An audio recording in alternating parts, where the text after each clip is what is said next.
પંચમહાલના કાલોલના રાબોડમાં ફરી એક વખત દીપડાની હાજરીથી રહીશોમાં મચી ગયો ફફડાટ।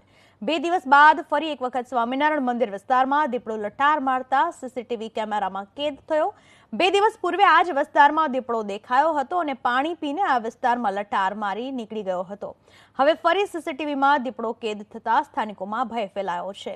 દીપડાએ આપેશ્વર ડુંગર વિસ્તારમાં ધામા નાખ્યા હોવાનું અનુમાન છે। આ તરફ વન વિભાગે પણ દીપડાને પાંજરે પૂરવા કવાયત હાથ ધરી હતી। હજુ એક સપ્તાહ પહેલા જ ઘોઘંબા વિસ્તારમાંથી 2 દીપડા પકડાયા હતા। આ દીપડાઓએ આતંક મચાવ્યો હતો અને 2 માસૂમોનો ભોગ પણ લીધો હતો।